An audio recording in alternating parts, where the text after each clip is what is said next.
স্বামীর ইঞ্জিন নষ্ট হয়েছে, ধরছে তাতে জং। এখন আমার খুঁজতে হবে নতুন একটা নাম। সুবর্ণা সম্প্রতি আত্মহত্যা করা একটি লাশের নাম, কিন্তু এই লাশের পেছনে লুকিয়ে আছে এক ভয়ঙ্কর সামাজিক বাস্তবতা। ভিউ লাইক আর ভাইরাল হওয়ার নেশা একসময় মানুষকে এমন জায়গা নিয়ে যায় যেখানে জীবনের মূল্যটাও হারিয়ে যায়। সুবর্ণা সামাজিক মাধ্যমে বিতর্কিত ভিডিও আর অশ্লীল কন্টেন্ট প্রকাশ করে খুব দ্রুত পরিচিতি পেয়েছিল।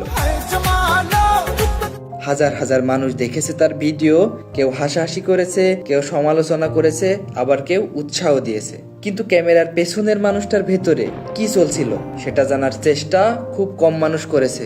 সম্প্রতি সেই তরুণী আত্মহত্যা করেছে, আর মৃত্যুর পরও থামেনি আলোচনা সমালোচনার ঝড়। এমনকি দাফন নিয়েও তৈরি হয়েছে বিতর্ক।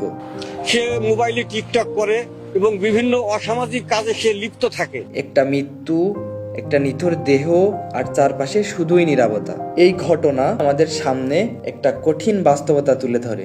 সামাজিক মাধ্যমে জনপ্রিয় হওয়া সহজ, কিন্তু সম্মান হারালে সমাজ খুব দ্রুত মুখ ফিরিয়ে নেয়। আর যারা ভাইরাল হওয়ার দৌড়ে নিজের সম্মান, পরিবার আর ভবিষ্যৎকে ঝুঁকির মধ্যে ফেলছেন, তাদের জন্য এই ঘটনা একটি সতর্কবার্তা। কারণ মৃত্যু একজন মানুষের শেষ নয়, মৃত্যুর পর মানুষ আপনাকে কিভাবে স্মরণ করবে সেটাও জীবনের সবচেয়ে বড় হিসাব। সামাজিক মাধ্যম হতে পারে শিক্ষা, সচেতনতা আর প্রতিভা প্রকাশের জায়গা, কিন্তু ভুল পথে ব্যবহার করলে সেটাই জীবন অন্ধকারের কারণ হয়ে দাঁড়াতে পারে। তাই সময় থাকতে সচেতন হন। কয়েক সেকেন্ডের ভাইরাল হওয়ার জন্য নিজের সম্মান, পরিবার আর ভবিষ্যৎকে ধ্বংস করবেন না।